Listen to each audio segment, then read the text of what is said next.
Mace Music. Yeah, is Michael there? Yeah, this is him. Hi, Michael. This is Dustin Wellness from KMSU Radio. Oh, hi. I'm here with my co-host, Ton. Hey there, how you doing? Good, how are you? I'm great, thanks. We just got a few questions here for you. Oh, no problem. Okay, well, first of all, what got you interested in playing the guitar? I started at 10 years old, playing the guitar at 10 years old, and what really got me interested in it is the music that I listened to at that age was guitar-oriented. And I started playing piano when I was 5, and I love keyboards. That is my second instrument. But I realized the majority of the music that I liked and listened to had guitar. So it just seemed to me, if I wanted to be a musician, I should play the instrument that I like the sound of and I like the music of. That's the main instrument. So that's why I started playing guitar. Okay. And as far as your early career goes, you were a session musician for a while, right? For a long time, yeah. I started it when I was 19 years old, and I became a top session guitarist in the Chicago area. At that time, Chicago was one of the jingle, meaning radio and TV commercial capitals of the United States.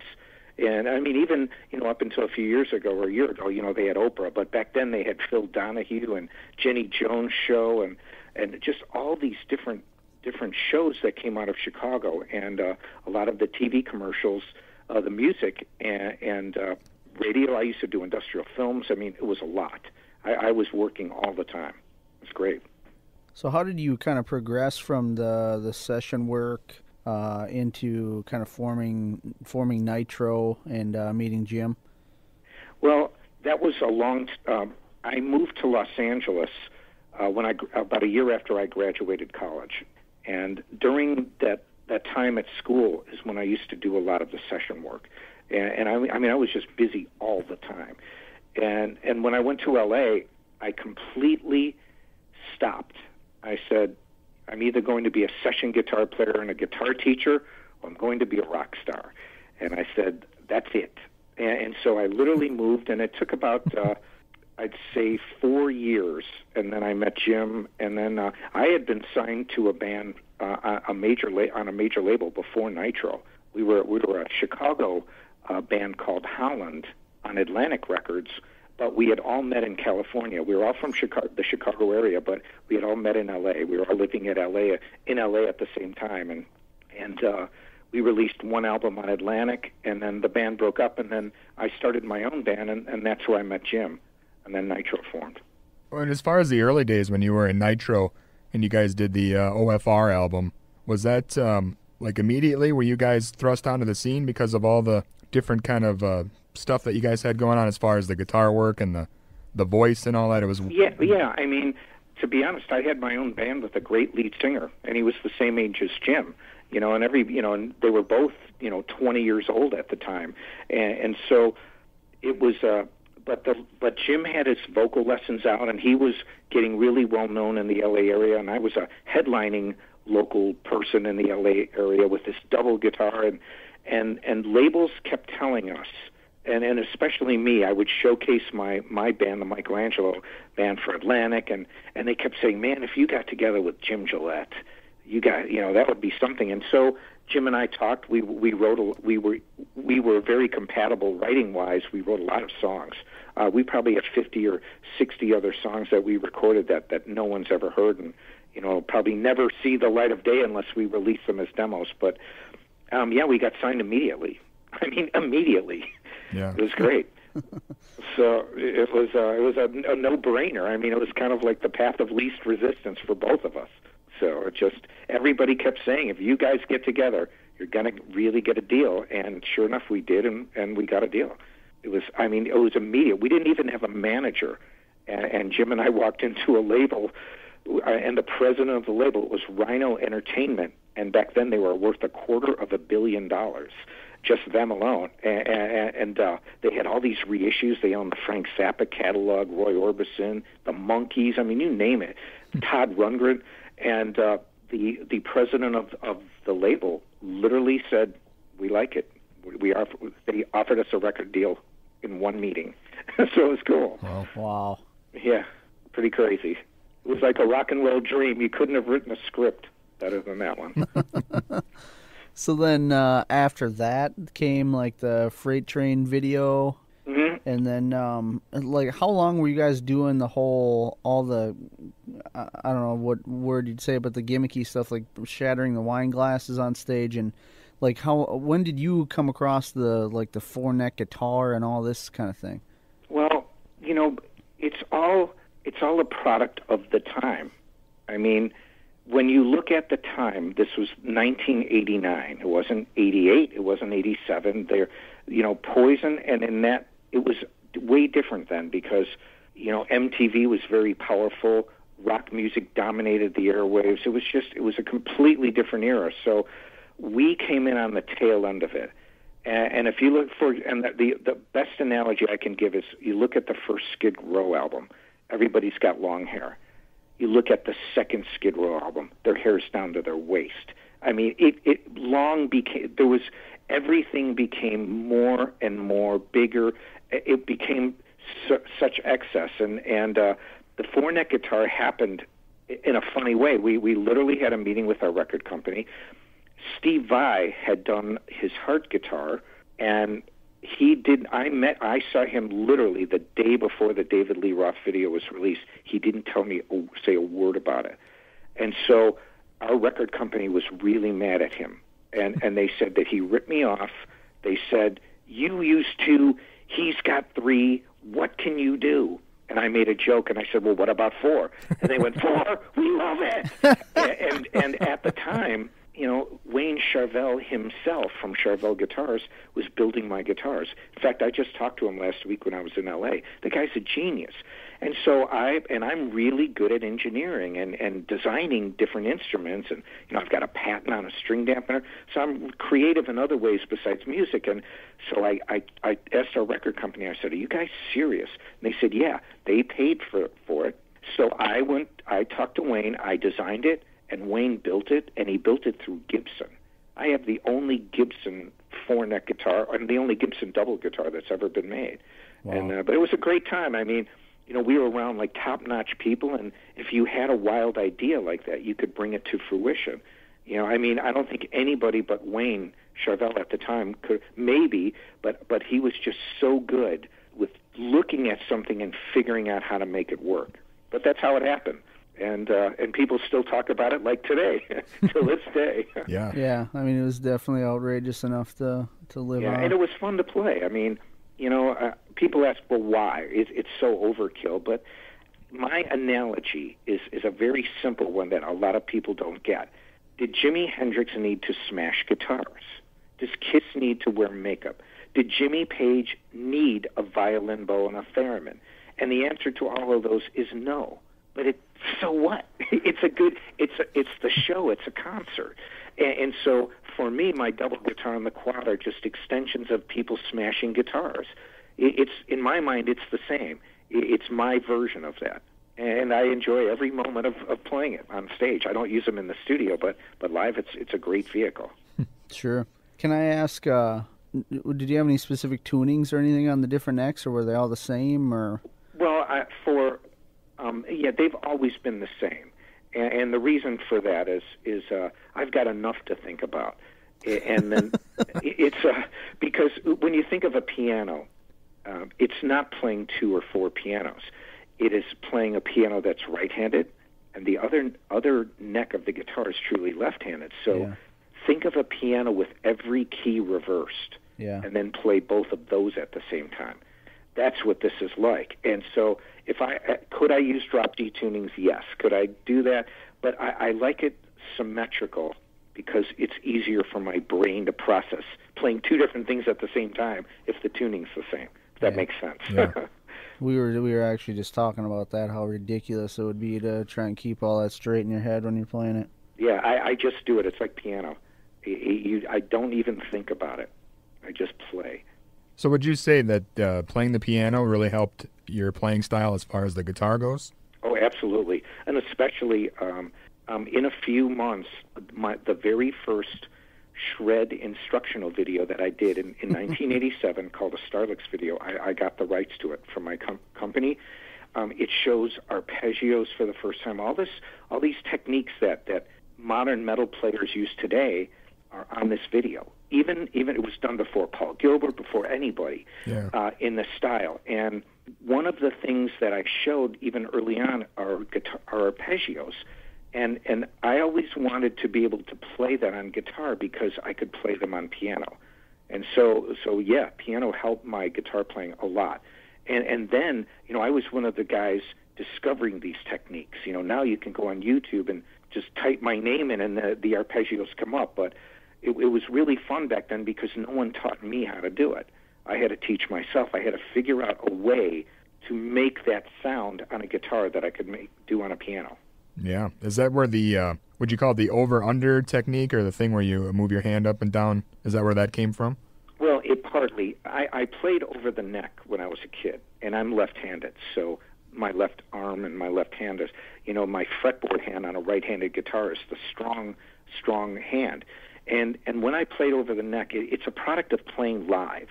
I did so many shows as a kid, starting from 10 years old all the way up every year of my life. And when I did things like that, the audience really reacted. And then when I started flipping, I just did it.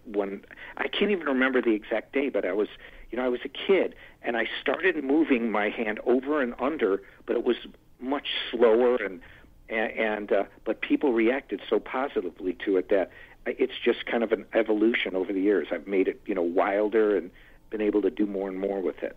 But really, the people are the ones that encourage me to do it. Yeah. If nobody would have said anything when I played on stage and did it, I would never be doing it today.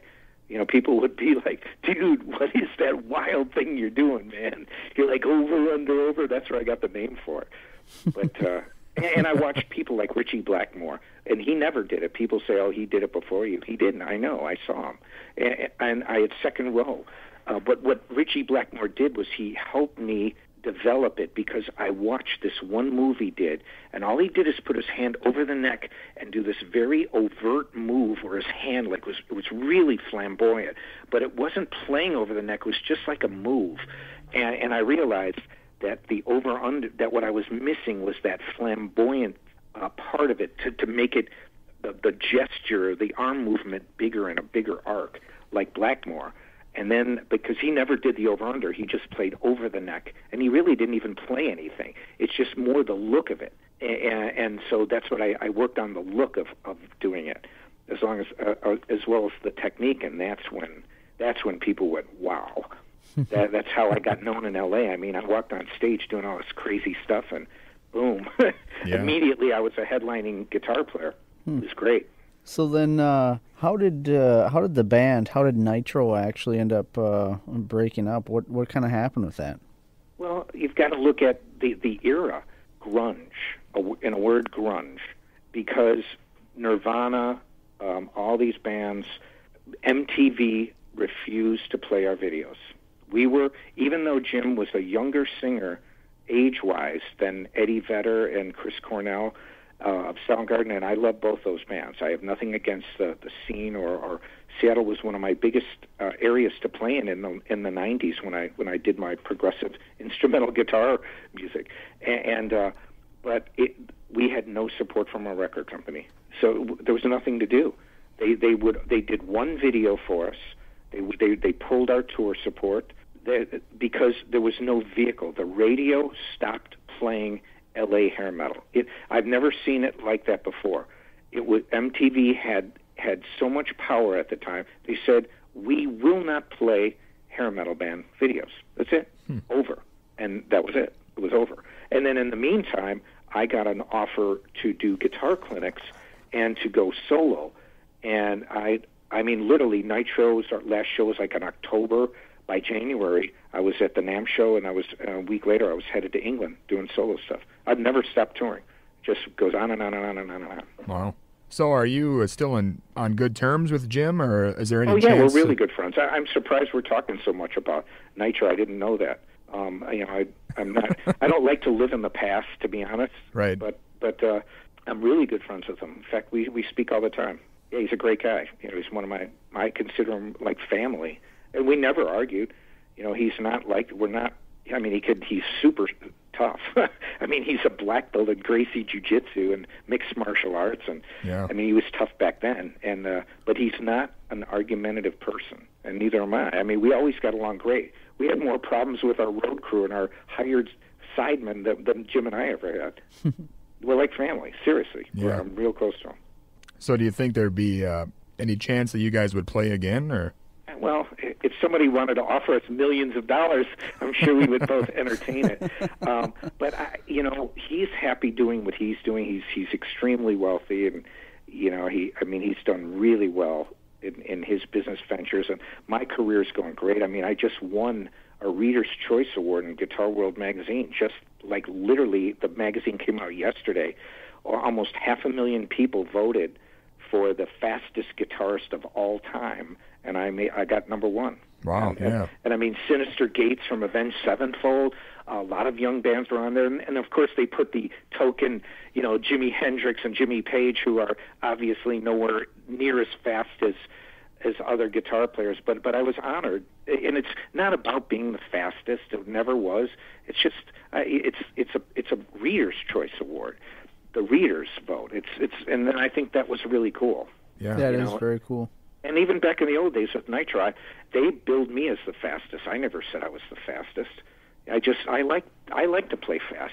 To me, it's like a Lamborghini cruising at about 180 miles an hour. It's fun. But it's not all I do, but I did enjoy it. What kind of stuff are you working on right now as far as your solo career and that goes? Well, I have a new CD that'll be released next year, and I have Rudy Sarzo on bass as a guest artist, and in the past I've had people like Mark Tremonti from Creed do guest solos, and I get some good names on there. But the music I do now is more, it's kind of in the style of Steve Vai and Joe Satriani meet Dream Theater, and it's it's metal, but it's heavy, and it's heavy and it's metal, and it's more on that progressive side. And that's really the school that I grew up on anyway. It's what I've always liked to play, and maybe the market isn't as big, but for me, Dream Theater doesn't need to get radio airplay, and they tour all over, and they do get radio airplay. Don't get me wrong, but they play what they like, and that's kind of the way I see it. I play what I like. That's true. Well, and if you're on top of Guitar World polls and things like that, you probably don't really need all the airplay anyway. Well, I like it. I mean, I'm talking to you guys today, and I enjoy it. But I think at the end, not to use a British phrase, but at the end of the day, you have to. At least for me, I have to ask myself: is it better to do exactly what you want to do and take your chances, or to do what somebody else wants you to do? And as much as I love Nitro and even the band before that, Nitro was a product of the time. They literally told us, Michael, I want you to overplay all the time. They said, Jim, you sing higher, longer, faster than anybody, and they guaranteed that our CD would be on the charts. They guaranteed it, and it was. It was a machine, and I love that, but I also said, but is it music? Who are we doing this for? Us or them? But that's what I like. I like to do what I want, and I won't sacrifice any playing. I would rather not play than have to play something that someone tells me that I don't think is what I should be doing. Yeah, definitely. Well, cool, man. Do you have any parting words for us before we let you go? Well, I would like to say, thanks and for having me, and my website is angelo.com, and I'm on Facebook. And in fact, that's how we got together, through Facebook. Yeah. Facebook works. I love it, and I appreciate the support. And it's nice to know, that my former band is remembered the way it is. I think it's cool. It's still every day of my life people remind me of Nitro, which is cool. I love it. Well, we're definitely big fans of your work. Thanks. And, maybe someday in the future, you never say never with myself and Jim, with the Nitro reunion. We just don't know, Yeah. Excellent. Awesome. Cool. All right. Well, thanks a lot, man. Well, thank you. I appreciate it. All right. Have a good day. Bye.